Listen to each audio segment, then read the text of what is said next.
Saudara-saudari terkasih dalam Kristus, hari ini Kamis 8 Juni 2023 dalam Pekan Biasa ke-9 tahun A.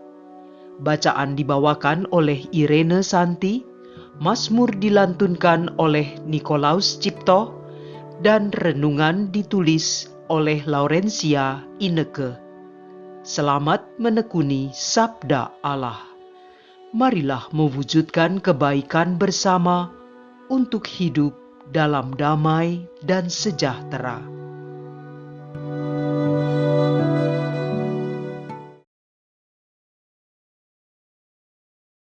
Dalam nama Bapa dan Putra dan Roh Kudus. Amin. Ya Tuhan Allah, Tuhan yang Esa, yang selalu membimbing dengan penuh kasih. Semoga rahmat kasih-Mu membawa kita semua untuk masuk dalam hadirat-Mu, dimampukan untuk memahami ajaran kasih-Mu, dan menjadikan firman-Mu sebagai firman yang hidup dalam perjalanan hidup ini. Doa ini kami panjatkan hanya di dalam nama Yesus Kristus, Tuhan dan Penyelamat kami. Amin. Bacaan dari Kitab Tobit, bab 6, ayat 10 sampai dengan ayat 11, dilanjutkan bab 7, ayat 1, 6, 8, sampai dengan ayat 13, dan bab 8, ayat 1, 5, sampai dengan ayat 9. Dalam perjalanannya, Tobia dan Rafael memasuki negeri Media dan sudah sampai dekat kota Ekbatana. Lalu berkatalah Rafael kepada Tobia, "Saudara Tobia," sahut Tobia, "ada apa?" Rafael menyambung, "Malam ini kita harus bermalam pada Raguel. Dia itu seorang kerabatmu dan mempunyai seorang putri bernama Sarah." Ketika mereka tiba di kota Ekbatana, berkatalah Tobia kepada temannya, "Saudara Azaria, antarkanlah aku langsung ke rumah Raguel saudara kami."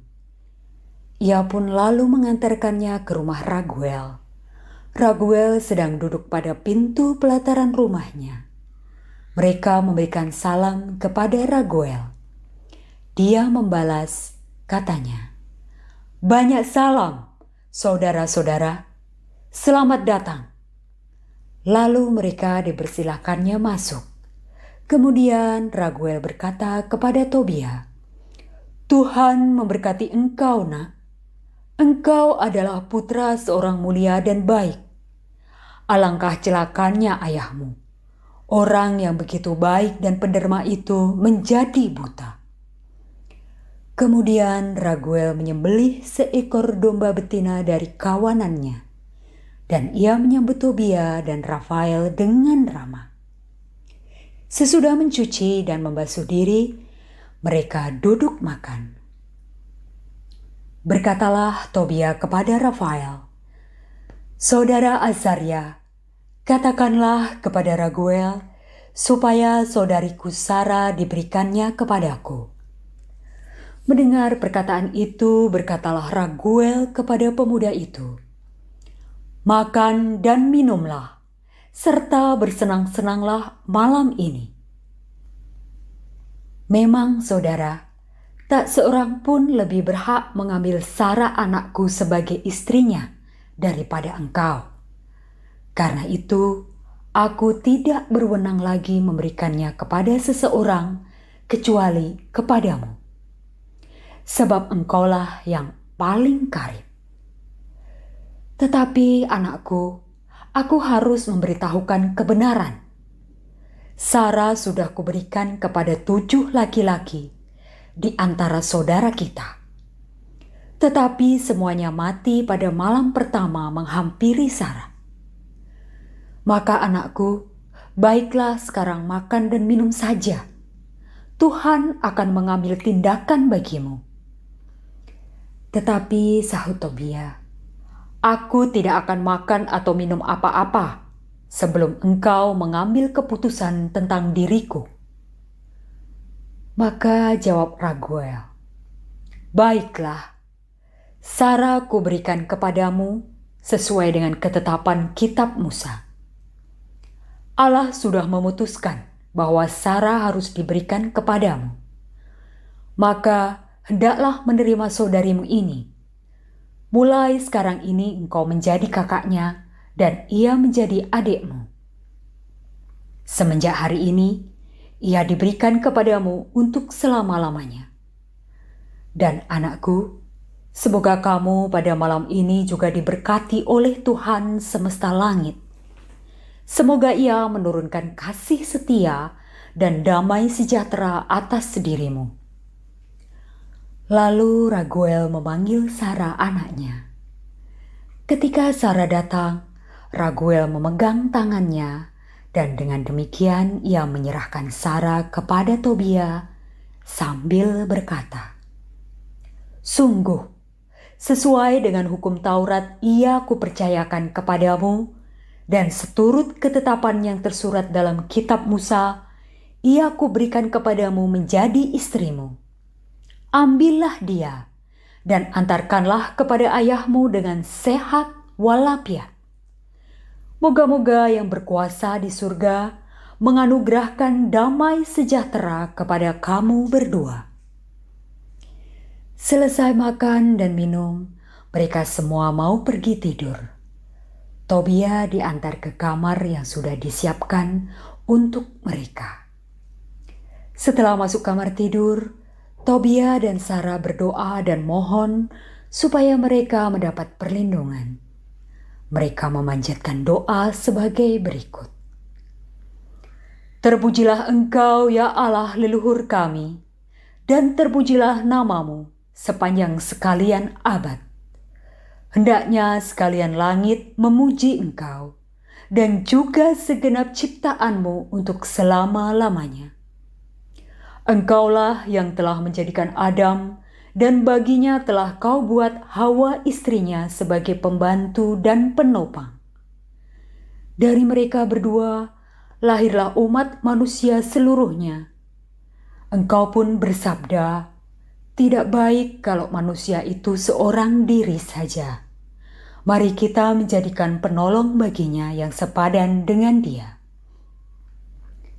Ya Tuhan, bukan karena nafsu birahi kuambil saudariku ini, melainkan dengan hati benar. Sudilah kiranya mengasihani kami berdua dan membuat kami menjadi tua bersama." Serentak berkatalah mereka, "Amin, amin." Kemudian mereka tidur semalam-malaman. Demikianlah sabda Tuhan.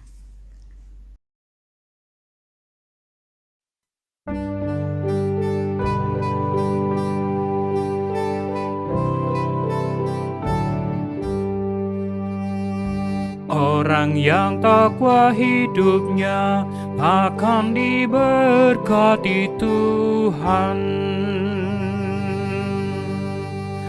Berbahagialah orang yang takwa kepada Tuhan, yang hidup menurut jalan yang ditunjukkannya.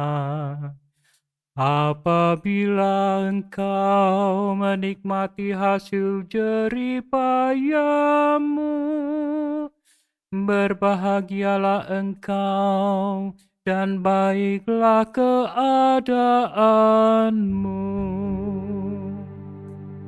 Orang yang takwa hidupnya akan diberkati Tuhan.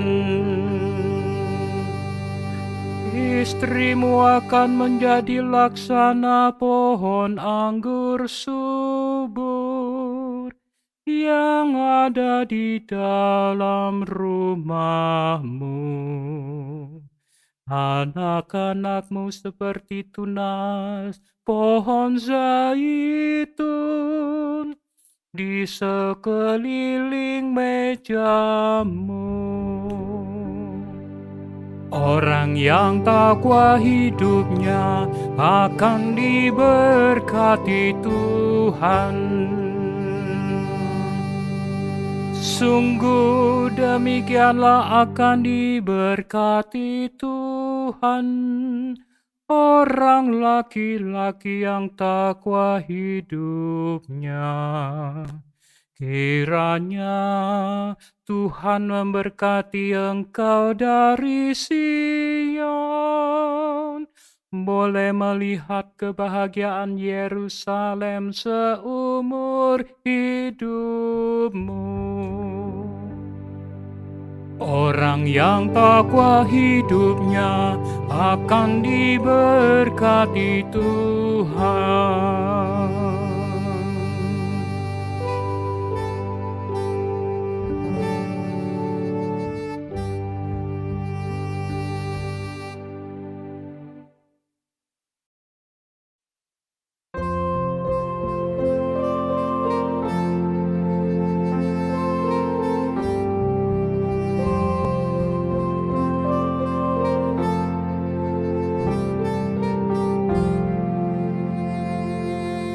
Alleluia, alleluia, alleluia, alleluia, alleluia, alleluia.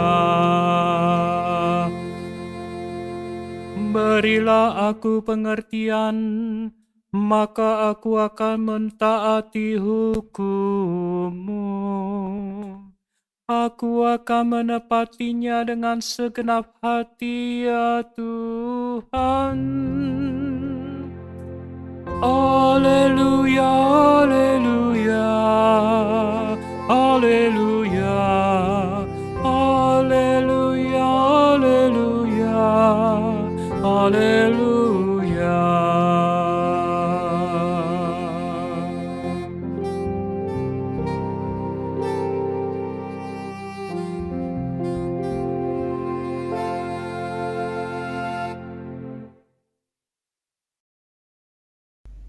Inilah Injil suci menurut Markus, bab 12, ayat 28b sampai dengan ayat 34.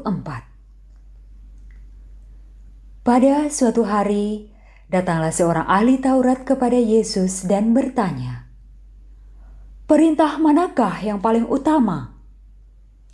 Yesus menjawab, "Perintah yang utama ialah, dengarlah hai orang Israel, Tuhan Allah kita itu Tuhan yang esa.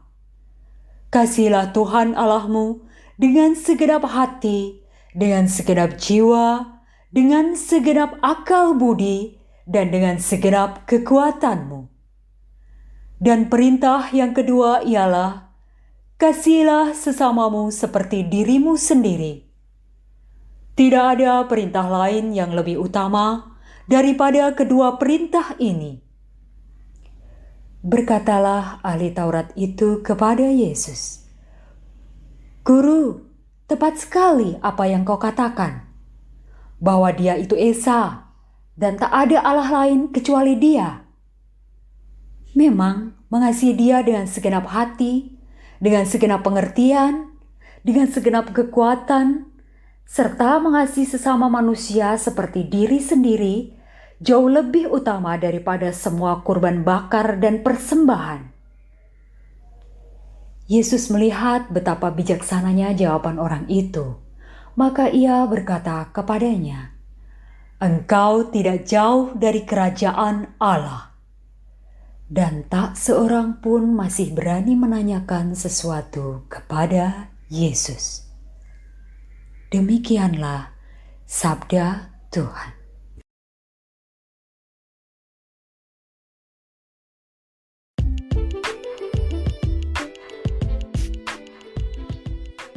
Menjaga hati, jiwa, dan akal budi dengan kekuatan kasih. Renungan dibawakan oleh Laurencia Ineke.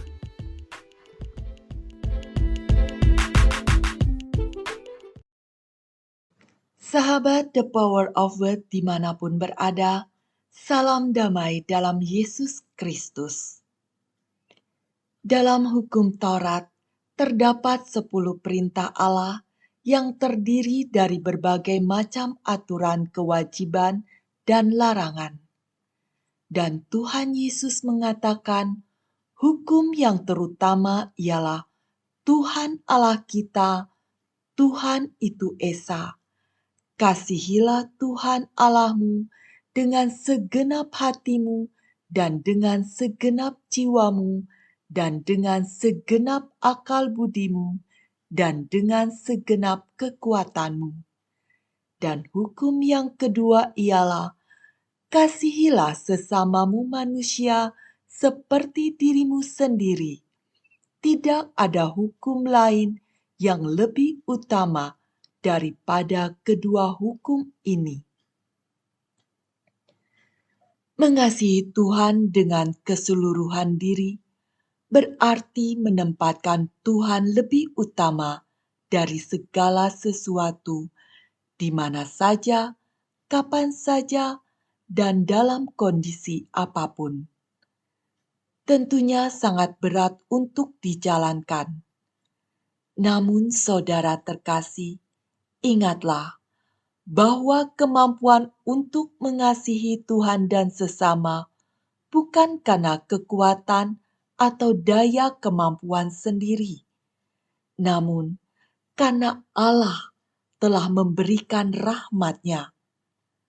Dengan sakramen baptis, sakramen krisma yang kita terima, kita disatukan dalam tubuh mistik Kristus dan menerima 7 karunia Roh Kudus, yaitu karunia kebijaksanaan, pengertian, pengenalan, nasihat, kesalehan, keperkasaan, dan takut akan Tuhan.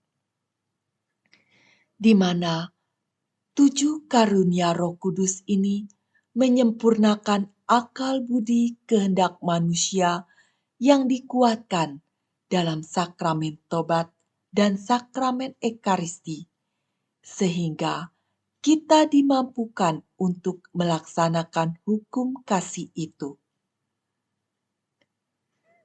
Dalam bacaan Injil hari ini, kita diingatkan untuk mengasihi tanpa memandang adanya perbedaan.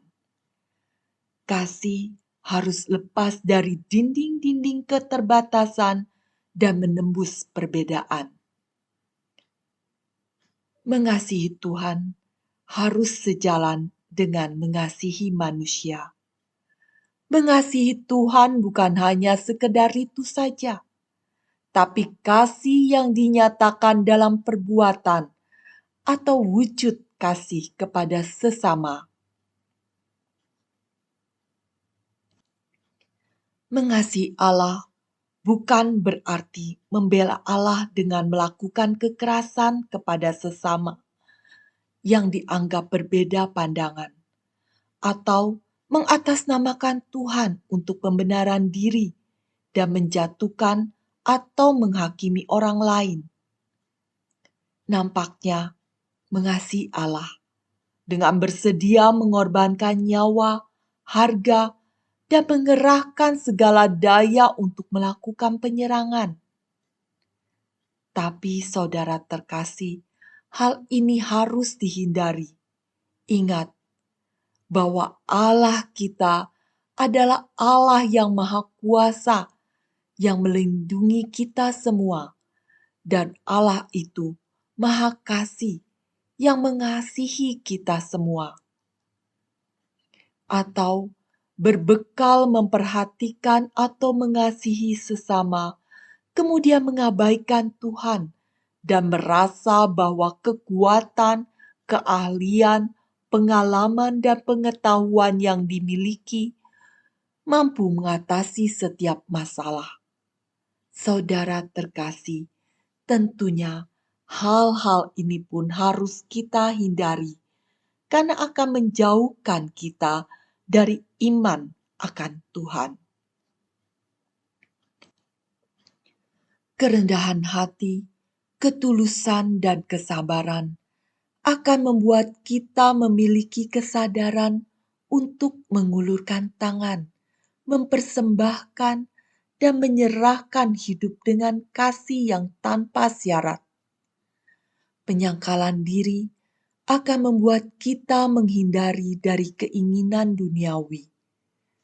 Dan tentunya, dengan pertolongan Roh Kudus, hati kita dimurnikan dan dimampukan untuk mengasihi Tuhan dan sesama. Jadi, saudara terkasih, mari kita bersama-sama berjuang untuk menjaga hati, jiwa, dan akal budi agar tetap sehat. Karena dengan menyehatkan hati, jiwa, akal budi, dan kasih, kita dapat saling mengasihi dan kita dapat memaknai arti iman dalam hidup kita. Mari bertumbuh dalam kasih Yesus Kristus yang merupakan role model kita. Marilah kita berdoa.